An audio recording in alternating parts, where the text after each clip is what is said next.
أبنائي وبناتي طلبة وطالبات الثانوية العامة، أهلا وسهلا ومرحبا بكم في درس جديد من دروس اللغة الإنجليزية. Today we are going to talk about Unit 10, Lesson 3. In this unit, define well, we are going to talk about the grammar. The grammar in this unit, it is about direct and indirect. Direct لما نقول عليه كلام مباشر. Indirect أو report speech اللي هو كلام غير مباشر. إيه يعني كلام مباشر وكلام غير مباشر؟ كلام المباشر أو الدايركت عبارة عن face to face، كلام شخص موجه إلى شخص آخر دايركت يعني مباشرة، اسمه face to face. زي حالتي دلوقتي أنا لما بتكلم معاكم بقول لكم I am a teacher، I teach English، I speak English. يبقى الكلام ده كله كلام ماله دايركت، لأن كلام شخص موجه إلى شخص آخر مباشرة. أما الكلام اللي هو indirect ده عبارة عن كلام شخص موجه إلى شخص آخر بواسطة شخص ثالث، يعني بيبقى فيه كذا طرف. يعني زي ما بنشوف أحيانا لما يجي أتورست واحد أجنبي، لما أنت برضه بتتكلم معاه زي كده يجي واحد يقول لك what does he say؟ إيه بيقول؟ أنت بتقول he says، ده هو بيقول he is from England. he is from England، لأن حوار هو the tourist بيقول I am from England. أنا هتسأل what does he say؟ he says إنه he is from England، ده هو من إنجلند. يبقى كلام شخص موجه إلى شخص آخر بواسطة شخص ثالث.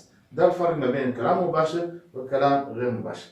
أي كلام في الدنيا بنتكلمه بيندرج تحت نوع من أنواع الثلاثة الهندية. كلام مباشر يا إما يبقى حاجة اسمها statement، تمام، أو question أو order. statement اللي بسميها الجملة الخبرية اسمها statement. question اللي هي الجملة الاستفهامية. order اللي هي الجملة الأمرية. يبقى كلام مباشر اللي هنشرحه إن شاء الله بالتفصيل يا إما هي عبارة عن جملة خبرية أو question جملة استفهامية أو order اللي هو الجملة الطلبية. الكلام أو الدرس بتاعنا في الوحدة العاشرة بيركز على اللي هو statement في الوحدة العاشرة. in 11 في الوحدة ال 11 هيركز على question. في الوحدة ال 12 هيركز على order. يعني إن شاء الله هيكون كلامنا في 3 وحدات، Unit 10 Unit 11 Unit 12. عشان كده ما نستعجلش الأمور وهنشرح كل حاجة بالتفصيل. الوحدة دي لما نتكلم فيها عن statement، قلنا statement يعني اللي هي الجملة الخبرية. الجملة الخبرية دي قالت ممكن تبقى present وممكن تبقى past.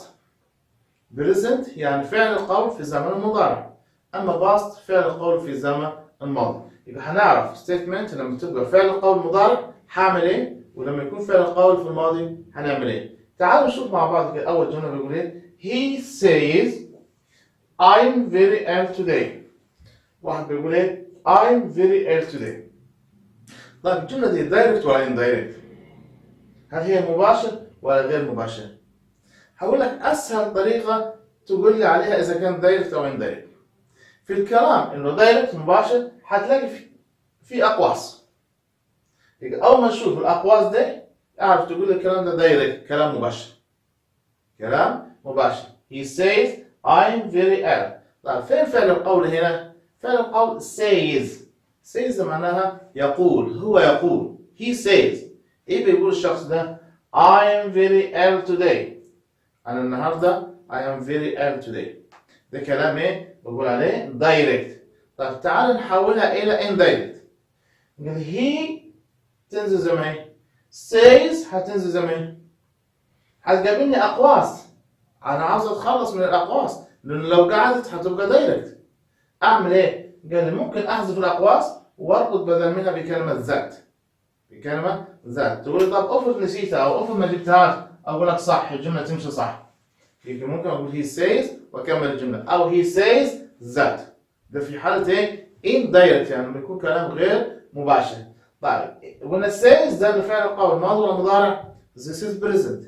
قال إذا كان فعل القول present الضمائر أو الأزمنة هتظل كما هي. الأزمنة خلي بالك، الأزمنة اللي داخل الأقواس تبقى كما هي. أما إيه اللي هيتغير؟ هيتغير اللي هي pronouns الضمائر فقط. طب فين الضمائر؟ هنا I.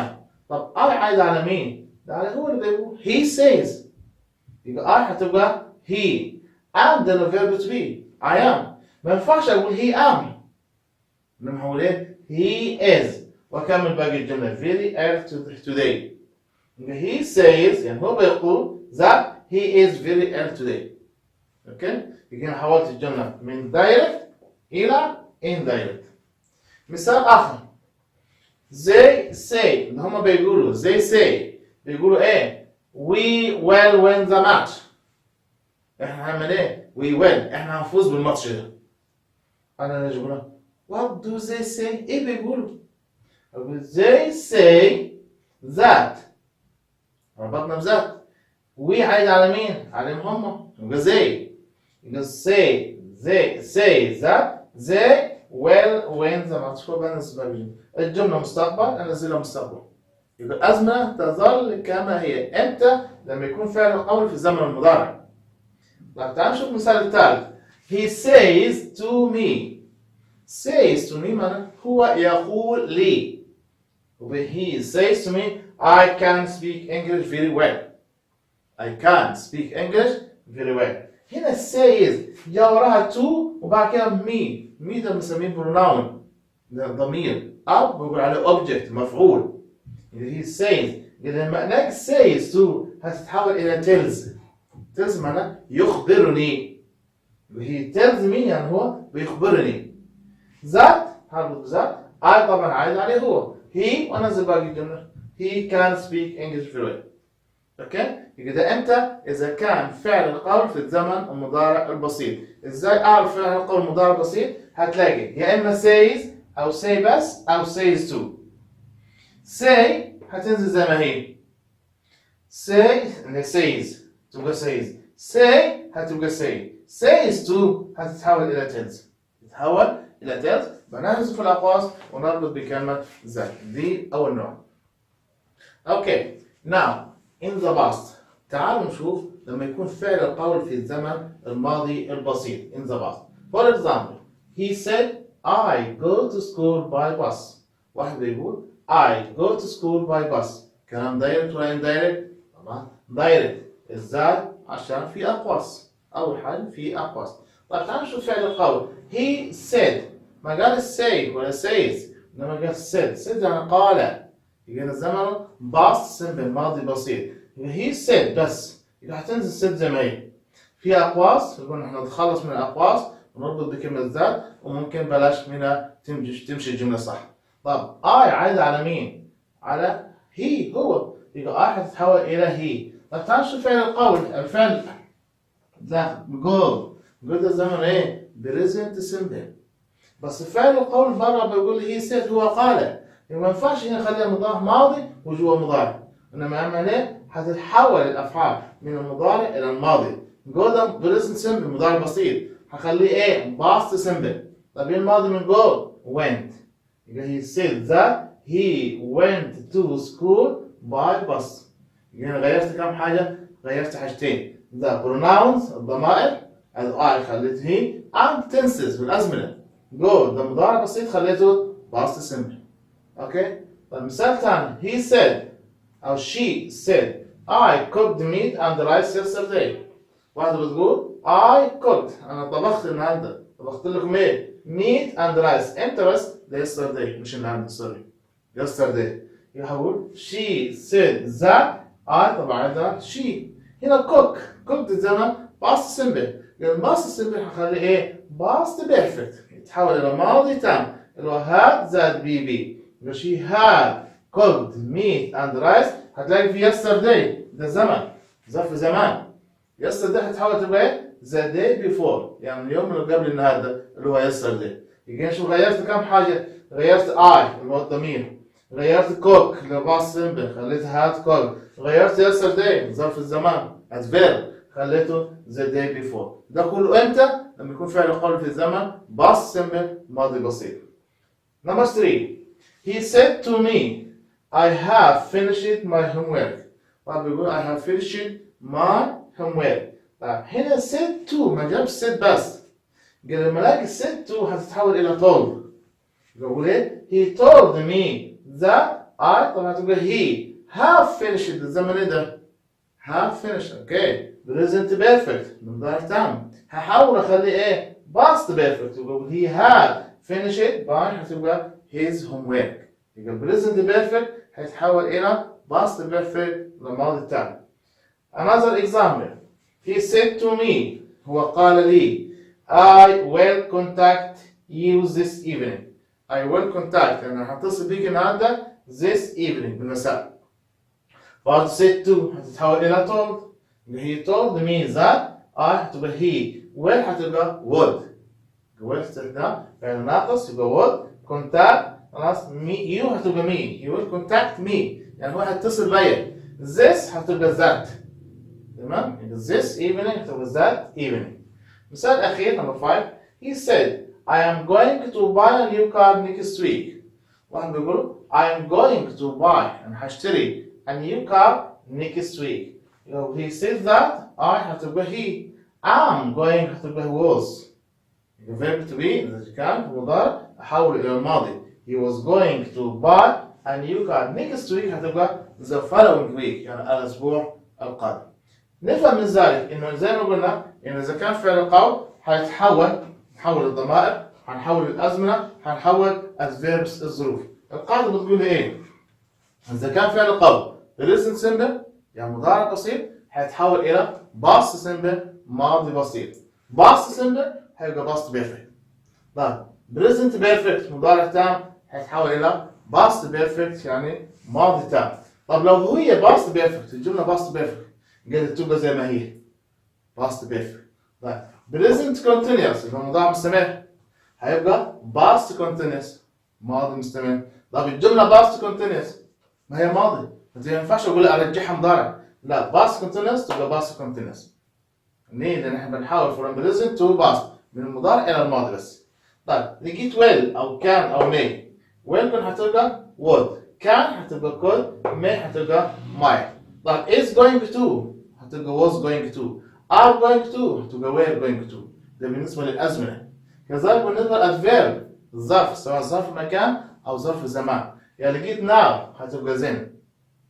لقيت كلمة yesterday هتبقى حولها إلى the day before. أوكي؟ لقيت كلمة today تبقى that day. طيب here هنا ظرف مكان قريب إلى مكان بعيد تبقى there. This هتبقى that. These تبقى those. اوكي ده كله بنحوله اذا كان فعل القول في زمن الماضي البسيط. اوكي now دلوقتي تكلمنا عن direct و indirect اذا كان فعل القول في الزمن المضارع بسيط واذا كان فعل القول في الماضي البسيط. قلنا المضارع البسيط هنغير الضمائر فقط اما الازمنه هتظل كما هي. اذا كان فعل القول الماضي بسيط هنغير الازمنه ونغير الضمائر. طب تعالوا نشوف الجمله دي هل هي مضارع ولا ماضي؟ بتقول ايه؟ he said just now I have already seen the film. He said أول ما أشوف said هتقول لي ده ماضي. أقول لك تمام. طيب just now إنما الآن. الآن ده هيبقى ماضي ولا مضارع؟ ده يعتبر مضارع. طيب مضارع وماضي ومضارع يبقى الجملة أحولها إزاي؟ قال لي لو لقيت كلمة just now تعتبر في الجملة في زمن المضارع. لو لقيت كلمة just now أو a moment ago نخلي الجملة مضارع. يعني مضارع يعني هنغير الضمائر فقط أما الأزمنة هتبقى كما هي. يبقى هو he said just now هتنزل زي ما هي. حاسب الأقواس واربط بكلمة ذات. هتبقى هي. have seen ده مضارع تام. هيبقى مضارع تام زي ما هو. مش هحوله للماضي. ليه؟ عشان كلمة just now. يبقى he said that he has لأن هي بيجمعها has. He has already seen the film. اوكي؟ يبقى لو لقيت كلمة just now أو a moment ago ده كله اعتبر الجملة مضارع وتتحول الأزمنة والأزمنة تبقى كما هي. طيب مثال ثاني. ليلى said I like tennis and I played a good match this morning. لو بصيت الجملة دي هتلاقي فيها ايه؟ أول حاجة I like tennis. زمن ايه ده؟ ده مضارع بسيط I like. طيب and I played وماضي بسيط. يبقى في مضارع بسيط وفي ماضي بسيط. طب تعال نشوف فعل القول. ليلى said ده ماضي. يبقى دمت في said في الماضي جه هنعمل هنا وهنغير الأزمنة. قال لك هنا ليلى said هنحسب الأقواس المربوط بها كلمة ذات أو بلاش بنجيب هاش. عايدة على ليلى تبقى she. طب like هنا نقول الزمن ده present simple مضارع بسيط. طب المضارع البسيط قلنا هنخليه ايه؟ ماضي بسيط. يبقى بدل like I like she liked tennis and طب I played ده present ده past simple ماضي بسيط. فاكرين ماضي بسيط قلنا هنخليه ايه؟ the past perfect. يبقى she had played a good match this هتبقى that morning. تمام؟ يبقى الجملة على حسب الأزمنة. لقينا فيها أكثر من زمن هنغيره اللي هو زي ما قلنا المضارع هيبقى ماضي. هنا غيرت مضارع بسيط خليته ماضي بسيط، ماضي بسيط خليته ماضي تام. اوكي؟ طيب تعال شو نمبر 3 في ناس كثيرة هتوقع فيها. The Nile is the longest river in the world. يقول the Nile نهر النيل ده is the longest يعني أطول نهر in the world. مين اللي قال الجملة دي؟ The teacher said. هنا the teacher said إجابة في الآخر. لا لما أجي أحولها أبدأ بها. طيب هقول the teacher said. واحد هيقول لي said ده ماضي. طب وبعدين إيه عاوز يعني؟ تقول لي يبقى جوا أحوله إلى ماضي. طب نشوف تعال. واكتب إيه؟ The teacher said that the Nile is جميل is the longest river in the world. هتقول الله طب ما احنا اتفقنا قلنا لما يكون فعل القول في الماضي هنغير الأزمنة. ليه هنا ما غيرتهاش؟ أقول لك this is fact. fact يعني حقيقة. وبالتالي إذا كانت الجملة تدل على حقيقة ما ينفعش تتغير إلى الماضي لأن لو غيرتها للماضي المعنى هيتغير. أنا بقول the river is the longest Nile. The Nile is the longest. نهر النيل ده يعتبر the longest هو أطول نهر. لو قلت was يبقى معناه كان يعني طلع واحد دلوقتي أطول منه. لا ده هو ما زال حتى الآن. يبقى إذا كان fact يبقى الجملة هتظل كما هي present simple. يبقى the teacher said that the Nile is the longest river in the world. Why? Because this is a fact. Okay? أحيانا قال لي كلمة said دي تتغير يعني مش لازم في كل جملة أجيب said. في كلام تاني أجيبه حيساوي كلمة said على حسب موقف الجملة. على حسب ظروف الجملة. يعني said دي ممكن تجي بمعنى claim. claim ده ادعى اسمها claimed. ممكن تجي بمعنى promised. promised لو وعد promise. تجي بمعنى complained يعني اشتكى أو شكى. تجي بمعنى mentioned نوه أو ذكر. تجي بمعنى explained شرح explain. تجي بمعنى reported يعني أبلغ أو بلغ. تجي بمعنى admitted اعترف. تمام؟ يبقى كل الأفعال دي هتساوي إيه؟ هتساوي كلمة said. نجيب مثال أو مثالين. لما نقول the man said الرجل ده قال إيه؟ the woman was killed yesterday. المرأة دي قتلت yesterday. دي كلام مباشر. ممكن أقول the man said زي ما هي. ممكن أقول the man reported الرجل ده أبلغ أو بلغ reported that the woman was killed the day before. ممكن أقول the man admitted اعترف that the woman was killed yesterday. ممكن أقول the man mentioned نوه أو ذكر إنه إيه the woman was killed the day before. يبقى دي كلها تعتبر إيه مرادفات لكلمة said. مثال ثاني the man said I will visit you next week. واحد بيقول لي I will visit you. يبقى دي تعتبر إيه؟ بسميها promise. promise يعني وعد. يبقى the man promised يعني وعد. وعد بإيه؟ that he would visit me the week before. بدل next week هتبقى the week before. sorry the following week. the following week يعني الأسبوع القادم. the following week. the man promised وعد that he would visit me the following week. ولو قلت the man said يبقى الجملة صح. Okay?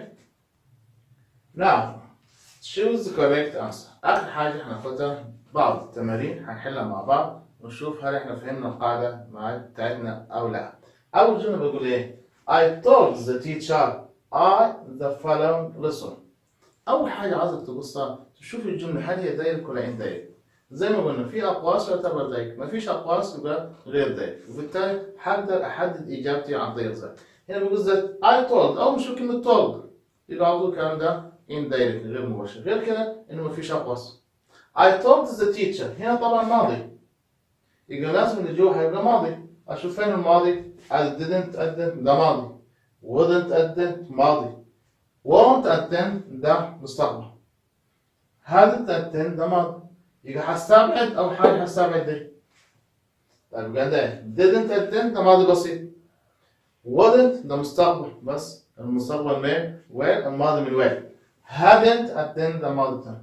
طيب ايه اللي هيحدد لي الجمله؟ لازم في كلمه هتحدد في الجمله. هنا the following lesson يعني الحصه القادمه. يبقى انا بلغته، انا قلت للاستاذ انمار انا مش هحضر لك الحصه القادمه. يبقى المستقبل. فين المستقبل هنا؟ اللي هو will.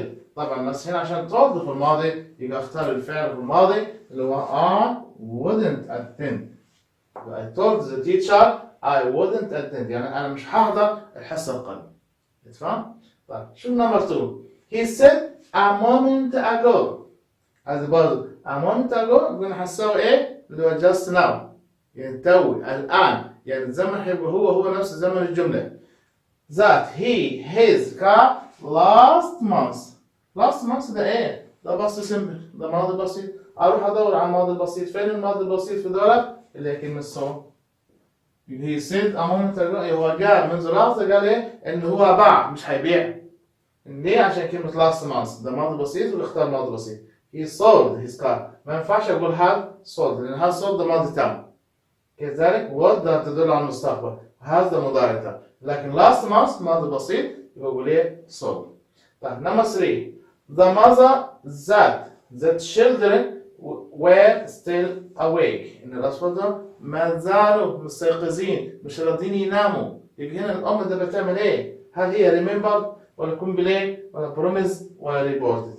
يبقى ده بتبقى عبارة عن إيه؟ complain شكوا بتشتكوا من الأطفال حتى الآن just 1 o'clock or 2 o'clock and they are still awake ما زالوا مستيقظين. يبقى إذا هما complain يعني كانت تشكو في الماضي.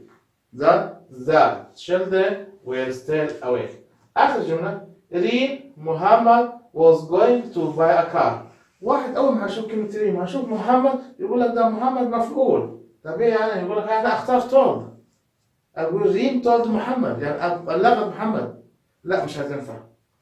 ليه؟ لما بقول ريم إنه محمد was going to buy a car. محمد ده يعتبر subject فاعل.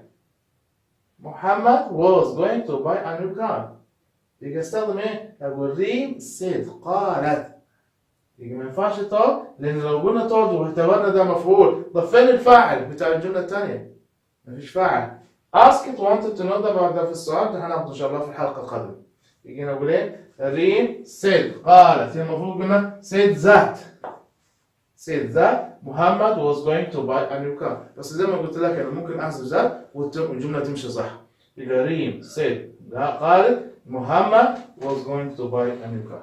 ده كل اللي عندنا بالنسبه لدايركت واندايركت في حاله ستيتمنت الجمله الخبريه. ان شاء الله في الوحده 11 ان شاء الله هنتكلم برضه عن دايركت واندايركت بس في حاله كويستشن اللي هو الجمله الاستفهاميه. ثانك يو.